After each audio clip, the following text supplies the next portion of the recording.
no lucro, só recebe lucro quando a empresa tiver lucro. Mesmo recebendo os lucros, se a empresa tiver lucro, a empresa pode fazer alguma reserva, ele não tem quantidade financeira para receber em forma de dividendos a lucratividade, ou seja, né, a empresa não é obrigada a dar lucro para a ação ordinária, ela pode reter a lucratividade se for necessário, ele não tem preferência com relação a isso, ele é o último a receber, ele tem todas as responsabilidades legais que a empresa tem normalmente, inclusive se a empresa estiver fechando no negativo e devendo a alguém e não conseguir resolver os seus problemas financeiros, esse acionista ele é responsável por todas as dívidas da empresa no mercado de acordo com a participação que ele tem de ações. Ok? Então, por exemplo, se alguém detém 10% da empresa em forma de ações, se ela tiver uma dívida lá muito grande, 10% dessa dívida, essa pessoa jurídica, essa personalidade, ela vai ter que arcar com valores financeiros. E aí compromete também os bens que você tem na pessoa física. Não só uma empresa comprando a outra, mas como pessoa física. Ou seja, é uma sociedade, você está comprando uma ação, você está virando acionista, sócio da empresa. Então, toda a responsabilidade de um sócio, ela cabe a você que vai ser um acionista ordinário dessa empresa. E aí, se precisar pegar bens, eles pegam bens. Agora, pessoal, vamos lá. Isso aqui tudo é teórico. Uma empresa, para ela entrar no mercado de capitais e colocar suas ações lá dentro, ela tem que passar por vários critérios, né, de avaliação pela Comissão de Valores Mobiliários, que é a CVM, que vão autorizar essa empresa a emitir ou não ações no mercado. Então, quer dizer, para isso ela tem que ser uma empresa muito grande e aí trabalhar com grandes volumes financeiros. Normalmente são empresas muito grandes e conhecidas no mercado. A probabilidade de uma empresa dessa quebrar, ela é muito grande, né, de não acontecer, ok? Então, é muito difícil uma empresa dessa quebrar. E a outra situação que a gente leva em consideração no mercado de capitais é o seguinte: se uma empresa dessa chegar a declarar concordato de falência, quer dizer, ela venha a quebrar efetivamente, possivelmente o que acontece? Uma outra empresa do mesmo setor e concorrente dela acaba comprando ela. Vocês estão entendendo o que eu quero dizer? Então, a probabilidade de você, como acionista ordinário, ser chamado e colocar os seus bens como garantia de uma negociação numa empresa no mercado de capitais, ela é praticamente remota. Até hoje, isso nunca aconteceu. Ok? De uma empresa quebrar e alguém ter que ser responsável para pagar as dívidas daquela empresa. Até hoje, isso nunca aconteceu, né? Não vou dizer que é impossível, mas a probabilidade é muito remota. Eu não sei se vocês acompanharam, por exemplo, no ano de 2010, a Pan-Americana. Era uma empresa financeira, tinha financeira, inclusive em Vitória, várias casinhas dessa financeira, que ela pertencia ao grupo do Silvio Santos. Né? Isso caiu na mídia aí bastante, ali por volta de 2010, 2009, 2010, Pan-Americana. Né? O que acontece? Essa empresa ela começou a quebrar e começou a falir. Descobriram que ela tinha vários rombos lá dentro que estavam sendo mascarados pela contabilidade da empresa. E aí o Silvio Santos chegou aí para a televisão e falou o seguinte: eu coloco o SBT como garantia de que quem comprou as ações da Pan-Americana não vai ser prejudicado. Ele chegou a colocar o SBT, né, como garantia, porque ela pertencia, numa grande parte dos seus 40%, ao grupo Silvio Santos. E aí, cogitou-se a quebrar, as ações começaram a despencar, custavam em torno de R$15 a ação, ela chegou a despencar 5, 4, 3 reais. E aí cogitaram até em quebrar. Muita gente acreditou que essa empresa ia quebrar no mercado. Muita gente acreditou. Muita gente saiu. Por que o preço da ação caiu de 15 para 3 reais? Porque quem tinha a ação estava preocupado em a empresa quebrar e ele perder muito dinheiro com relação aos investimentos que ele fez. Então começaram a vender aí muita oferta de ações dessa empresa no mercado. Quando você tem oferta demais, o que acontece? O preço ele despenca, porque todo mundo começa a dar preço mais barato para tentar sair dela o mais rápido possível. E aí quem está comprando, vou esperar cair o máximo possível. Então a gente não sabe até onde ela vai. É até onde quem está lá embaixo começa a encher o bolso dela. E aí o pessoal falava assim, não, isso é roubada de se investir. Nessa época eu estava sentado lá na mesa de corretagem, né? Fazendo avaliações de fundos e clubes. Aí eu virei e falei, quando ela bateu R$3, eu falei, tá na hora de comprar e encher o bolso. Que ela passou 2 dias parada, R$3 e alguma coisinha. Aí eu falei assim, tá na hora de comprar. Aí tinha muita gente que falava assim, não, isso é muita loucura, você vai comprar isso, mas qual a possibilidade de retorno dessa empresa, né? Eu falava o seguinte, ela chegou numa situação em que o próprio Silvio Santos falou, quem tiver interesse em comprar a Pan-Americana, está à venda no mercado. Ou seja, ele estava disponibilizando os 40% que ele tinha do poder, da detenção do poder sobre a empresa no mercado, né? Que quem fosse assumir aqueles 40% provavelmente teria a maior poder de voto. Então ele ia ter o maior poder de voto de colocar a direção lá dentro. Passado mais ou menos uma semana ou 2 dessa situação, a BMG foi lá e comprou. O banco BMG comprou toda a Pan-Americana. Aí você fala, por que ele fez isso? Porque tinha uma carteira de clientes que vocês não fazem ideia do tamanho da carteira de clientes. A Pan-Americana estava espalhada no Brasil inteiro. Só que em Vitória a gente devia ter umas 8 ou 9 agênciazinhas de Pan-Americana, de financiamento igual da Casa Financeira, IB, tem um monte aí. Tinha um monte de Pan-Americanas. Agora vocês veem BMG Pactual, né? Fazendo isso aonde eram as agências da Pan-Americana. Quer dizer, ela comprou a carteira desses clientes todinhos. Você imagina eu não ter nenhum desses clientes registrados no meu banco, na minha financeira, e aí eu colocar a mão numa carteira desse tamanho, onde eu tenho acesso a telefone, a avaliação de crédito, e-mail, todos os dados residenciais e poder oferecer os produtos que eu tenho para esses clientes. Então eles compraram. Só nessa brincadeira aí, logo depois do anúncio da compra, a ação ela saiu de R$3 para R$9. Assim, em cerca de 1 hora ou 2. Quando saiu o anúncio na televisão que o banco BMG Pactual comprou a Pan-Americana, mas foi assim, você viu o negócio, se vocês abrirem o gráfico, você pode ver isso na bolsa, se vocês puxarem ele historicamente na 2010, vocês vão ver assim, ela vem no alto, ela cai até lá embaixo, ela vai fazendo oscilação lá embaixo, aí no dia que saiu o anúncio, ela faz assim, a gente fala em abrir com gap. O que é abrir com gap? Ela está aqui embaixo aqui e de repente o preço do valor da ação lá em cima, não tem nem ligação de pontos, ela dá um salto, né? E você vê isso, ela pulou para 9, depois ela foi subindo, chegou até os 14, aí ela foi acompanhando mais ou menos o preço da ação da BMG e aí ela estagnou lá em cima, né? Agora ela está vinculada, virou totalmente BMG. Mas é o que a gente fala, são oportunidades de mercado onde quem não tem conhecimento com relação ao mercado, ele fica desesperado no mercado de ações. O mercado de ações não é um mercado para qualquer um entrar e falar assim, eu estou ganhando, estou aqui, estou perdendo, eu vou sair. Não, ele é o contrário. Quando eu estou perdendo, eu compro mais. Quando eu estou ganhando, eu fico no mercado para ganhar lucratividade. Não é por isso que ele é um mercado de longo prazo. São estratégias. Então, todo mundo que entra nesse mercado tem nervo de aço. A gente fala assim, está vendo o dinheiro cair, deixa ele lá. Você só vai perder quando você realizar o prejuízo. Mas até você não vender ela pode voltar e se recuperar. Eu conheço várias pessoas que têm ação da Petrobras quando ela custava R$40, R$50. Hoje, né, você pega ela aí, subiu pra caramba, né? Falaram agora, hoje na notícia saiu, por exemplo, que eles iam prender, a Justiça Federal mandou prender o Lula, né? Prisão preventiva do Lula, mandou. Prisão preventiva do Lula, só nessa brincadeira, a Petrobras já subiu mais de 8, 9%.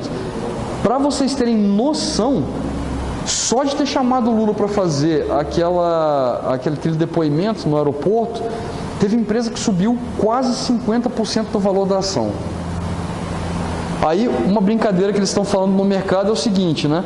A Polícia Federal, ela fez mais pela economia brasileira em um dia ou 2 do que a Dilma fez aí nos seus 6 anos de governo, né? É um jargão, uma brincadeira que eles estão fazendo, mas não deixa de ser verdade, né? Quer dizer, né? Isso é para vocês verem como é que a política ela trabalha muito vinculada, né, à economia. Então, quer dizer, crise política vai gerar crise econômica, não tem jeito. Agora, o inverso não acontece. Você pode ter crise econômica e não crise política, né? Mas no nosso caso, a nossa crise política está aí. E aí, só lembrando, né, que dia 13 agora tem, né, uma boa passeata aí, Terceira Ponte. E aí quem quiser mudança para esse Brasil aí, eu acho que é uma grande oportunidade em ir nessa passeata, né?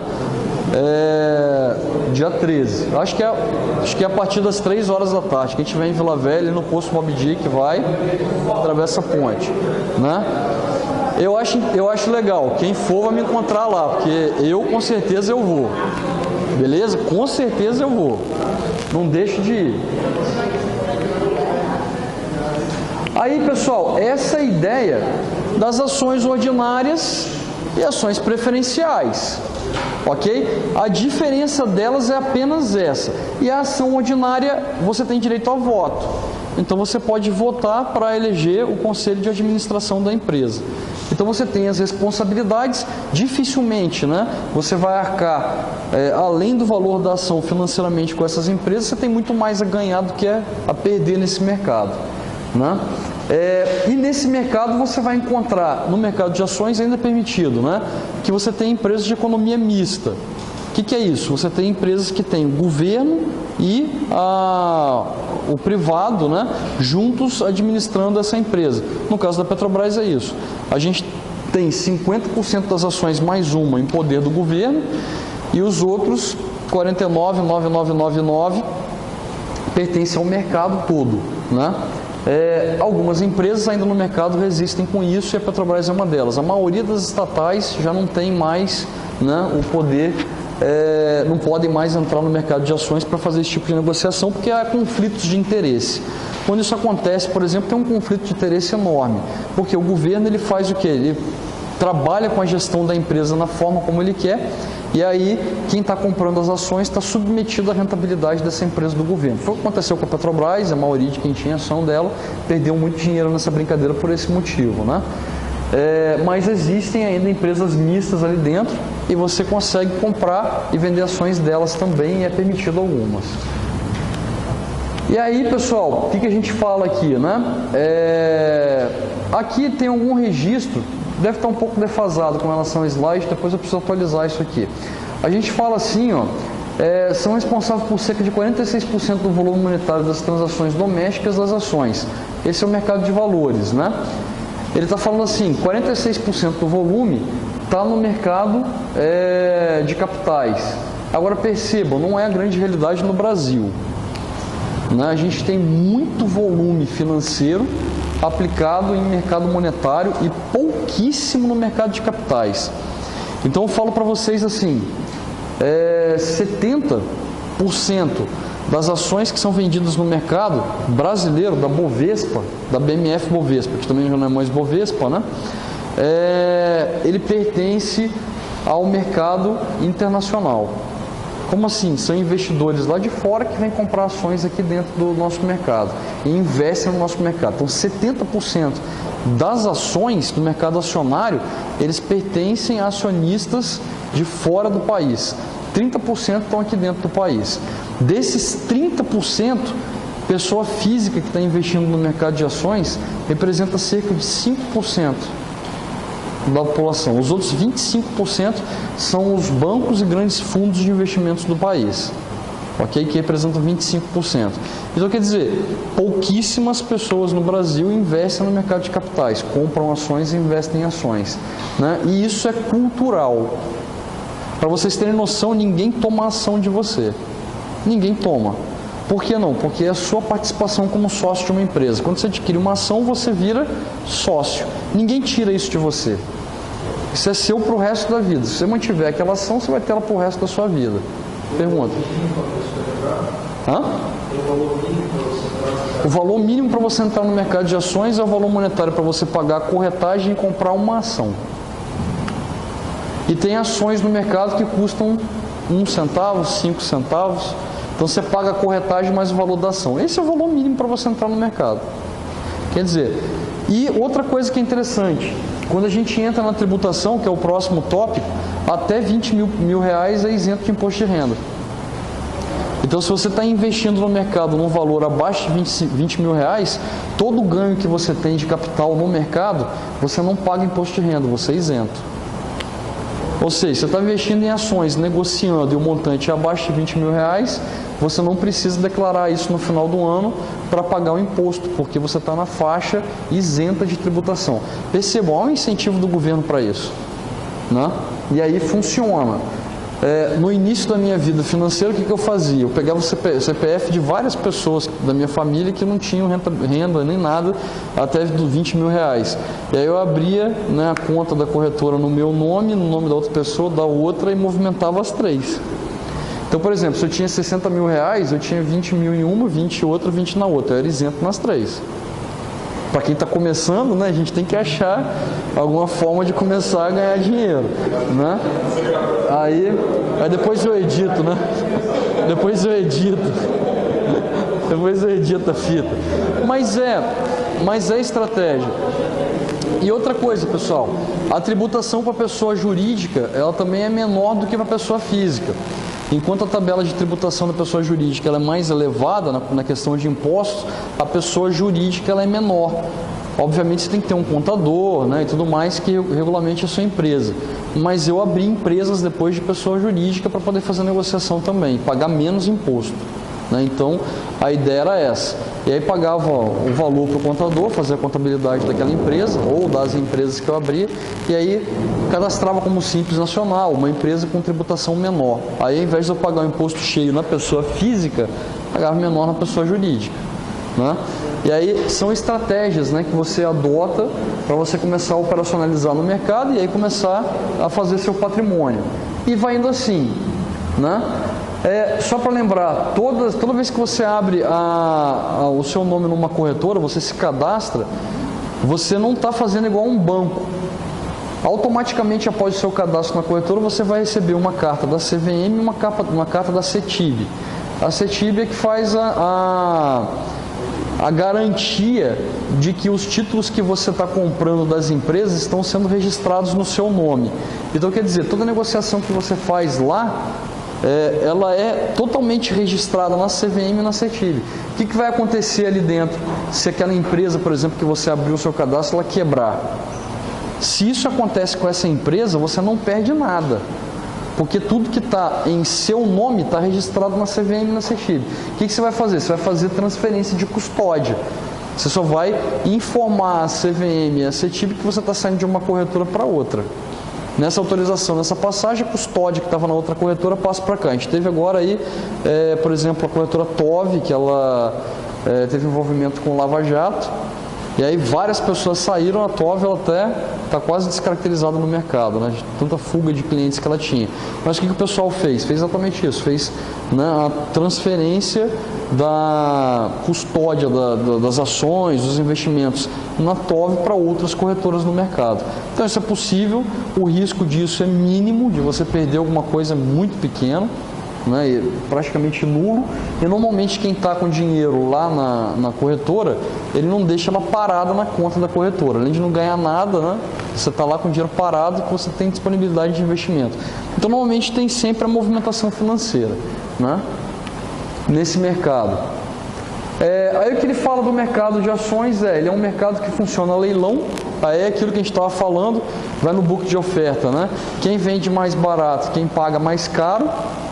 É um leilão, ele funciona, é um pregão eletrônico que a gente chama. O pregão, na verdade, é isso, é o leilão, né? Quem dá mais e quem vende mais barato. E aí vai ser essa negociação assim.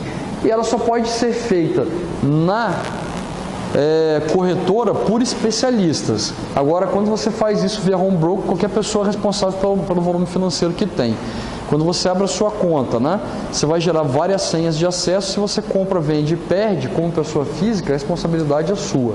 Mas dentro da corretora, né, só pessoas autorizadas, né, especialistas nisso que podem operacionalizar. E o ganho de capital ali dentro, a gente chama de spread. Então sempre que vocês olharem no noticiário alguma coisa, o spread da negociação foi de 10%, foi de 5%. O que é isso? O spread, na verdade, é a diferença do preço de compra para o preço de venda, né? E aí, sempre quando tem essa diferença, você vai ter o spread. E aí o spread é o ganho de capital, a diferença entre o preço de compra e venda ou vice-versa, né? Isso é a denominação de spread. e é bastante falado pelos economistas. Então, quando você vai pegar na lista de mercado economistas, eles vão falar bastante do spread, ok?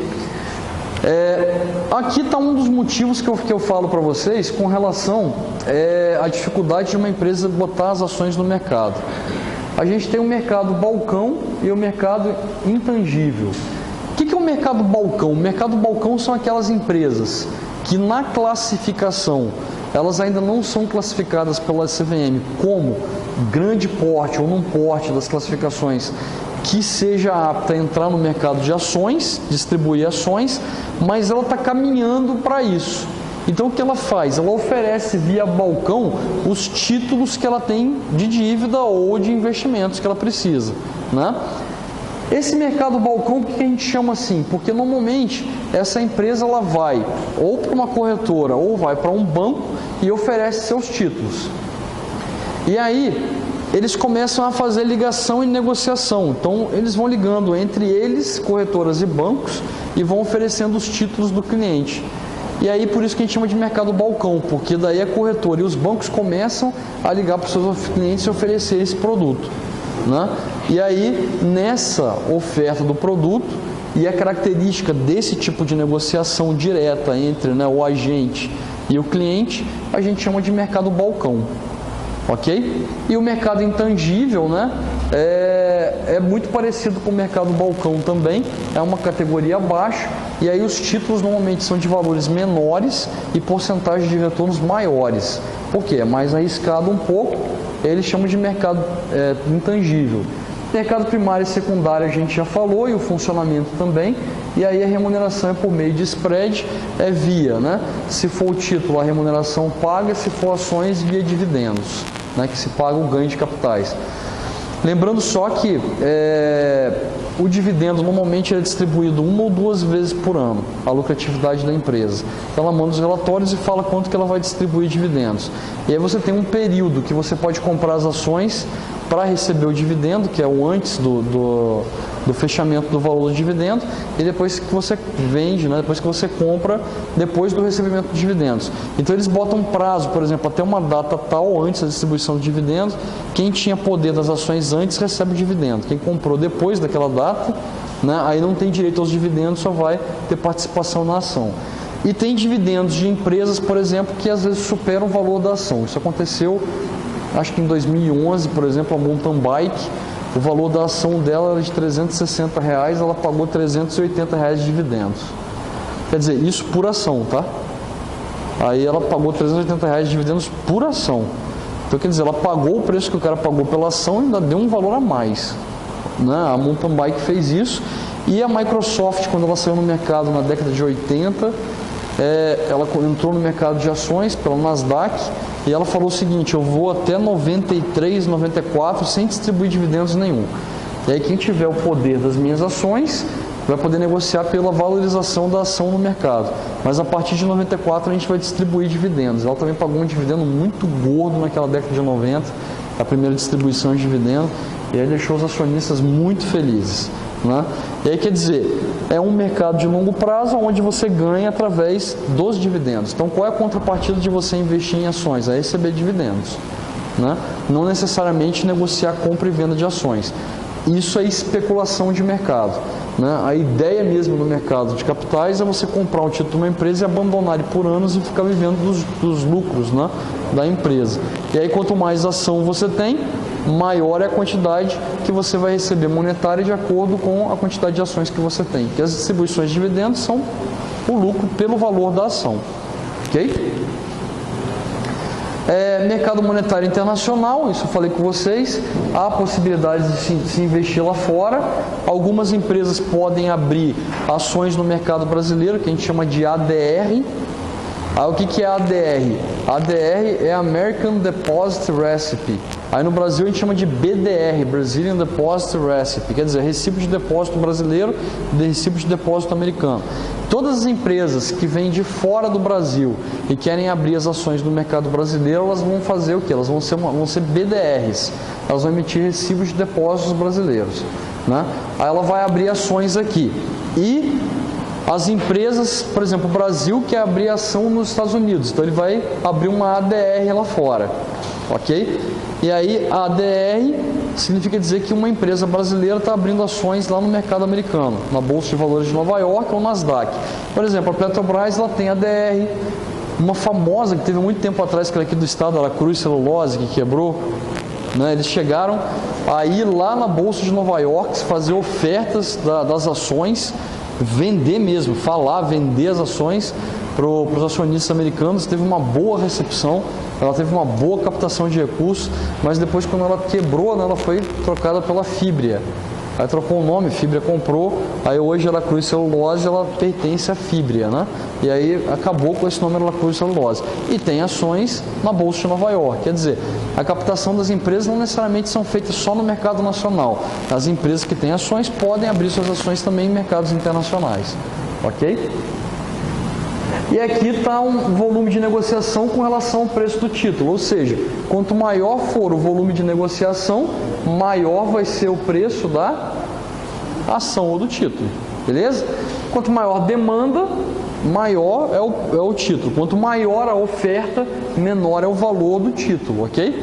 Então, se eu oferto mais do que tem de demanda no mercado, eu oferto mais barato, para poder vender logo. E aí, se a minha demanda é muito alta para um determinado título, eu elevo o preço, né, porque tem muita gente querendo aquele título. E aí é o que ele está demonstrando aqui no gráfico, né? Quanto maior a demanda, maior o preço, né, do título, ou da ação, ou do que você está levando em consideração. E a última parte, pessoal, a tributação das empresas. Beleza? No mercado monetário e para as empresas, como é que funciona a tributação? Aí, de repente, depende do tamanho da empresa e do tipo societário. Então, vocês sabem que a gente tem várias empresas, né? A gente tem micro e pequenas empresas, aí a gente tem pequenas, médias e as empresas grandes. E aí, cada uma delas pode assumir, né, um tipo de contabilidade, que é a apuração dos seus resultados. Então, é o regime contábil que ela vai assumir. Então, a gente tem alguns regimes contábeis que são muito conhecidos, né, que é o Simples Nacional, onde no Simples Nacional o que é feito? Há uma substituição, troca de vários títulos que você paga pela empresa, né, imposto de renda, ISS, INSS também, ICMS dependendo, contribuição social sobre o lucro, a CSSL, então quer dizer, IPI, vários títulos são trocados por uma única cobrança, ok?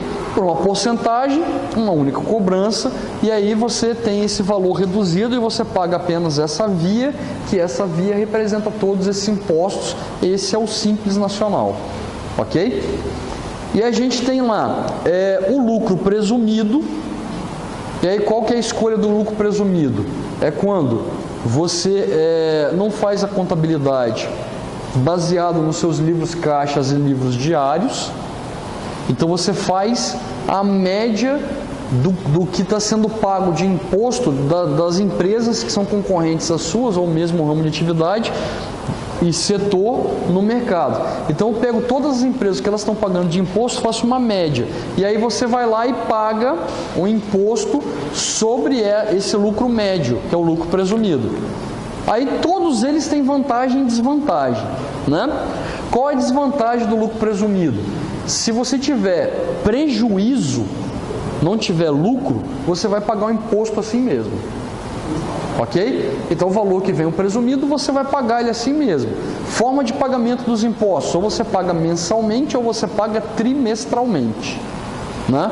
Então quando vem as DARFs para pagamento, elas são ou mensais, você pode acordar com a contabilidade, ou trimestrais. Você que vai decidir isso aí, e você pode passar a mudar isso no período contábil também, não tem problema, né? Eu começo pagando trimestral, depois eu acho melhor mensal. Aí você pode acordar isso com a contabilidade e ela vai emitir os boletos assim no final de cada período, né? O que é interessante com relação ao lucro presumido? São empresas que têm alta lucratividade e se vai pagar, por exemplo, o lucro real, vai pagar mais imposto do que deveria. E aí ele faz o quê? Ele entra no lucro presumido e paga a média. Aí quer dizer, a média, normalmente quem é muito discrepante paga a média. Aí fica interessante que você aumenta a lucratividade porque você paga menos imposto. Lucro real, o que é interessante do lucro real? O lucro real ele já parte do pressuposto que você está contabilizando tudo da forma como é, que acontece na sua empresa. E aí você vai pagar um imposto em cima da sua lucratividade efetiva. Caso a sua empresa ela tenha prejuízo, aí você não paga imposto. E o que você pagou na nota fiscal, você tem direito à compensação. Perceba, estou falando compensação e não restituição.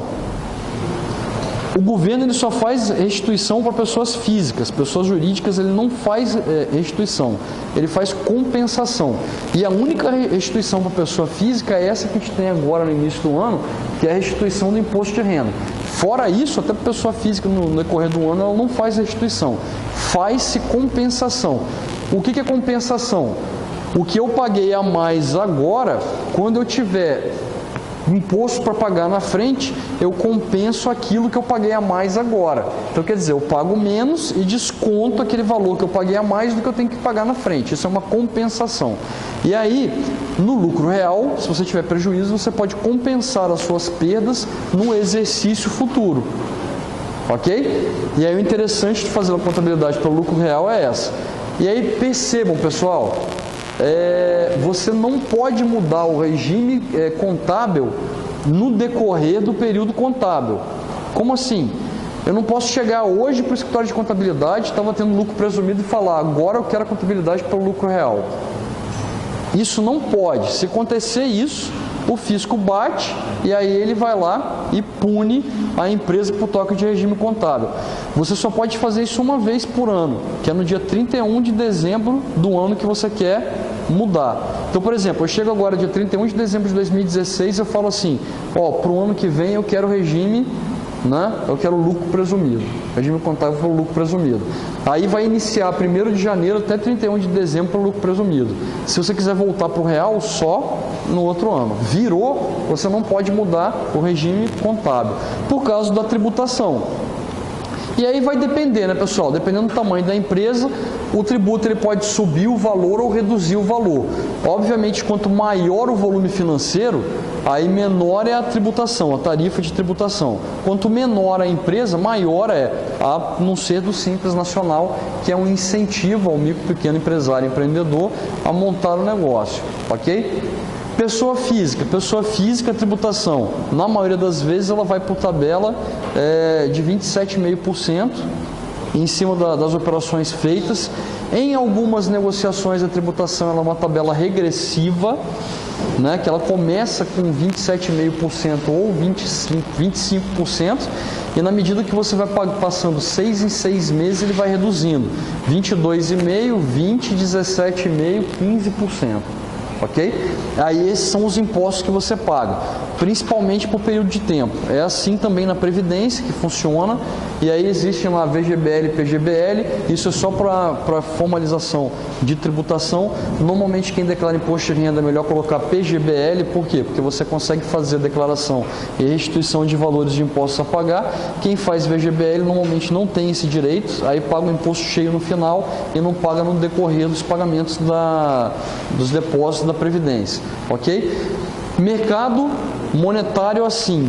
Então, títulos do Tesouro, todos eles, quanto mais CDI, CDB, né? CDI não, CDB, e com todos os títulos de renda fixa, normalmente você paga o imposto pela tabela regressiva. Alguns produtos do mercado monetário, você tem isenção de imposto, poupança, fundos imobiliários, ou títulos rurais, de créditos rurais, também as letras de créditos imobiliários, também algumas delas, a RCA, a RCL, algumas delas elas funcionam sem tributação, isenção de tributação, para incentivo mesmo de investimento nesses fundos. E no mercado de capitais, ele funciona basicamente assim. Se você fizer operações com ganho no mesmo dia, que a gente chama de day trade, eu comprei e vendi, realizei lucro no mesmo dia, 20% de imposto. Ok? Em cima do ganho de capital. Se você fizer after day, quer dizer, eu comprei hoje, vendi amanhã, 15% é o imposto. Ok? Lembrando a vocês que no mercado de ações, você tem isenção até R$20 mil. A partir de R$20 mil, você vai pagar o imposto. Não tem compensação. Se você estiver perdendo nesse mercado, você não é compensado pelos impostos a pagar. A compensação ela só vai para outros tipos de produtos, por exemplo, opções. Se você trabalha com o mercado de opções e você perdeu no mercado de opções, aí você pode fazer compensação nos impostos que você tem para pagar, inclusive do mercado à vista, que é o mercado de ações, né? Então, pessoal, as tributações, elas são feitas de acordo com o produto que você vai pagar e vão ser feitas de acordo com o tamanho da empresa. Então, na hora de você fazer a avaliação desse imposto, desses tributos, é interessante você ver a classificação da empresa por tamanho e aí você acessar o site da Receita Federal e pegar a tabela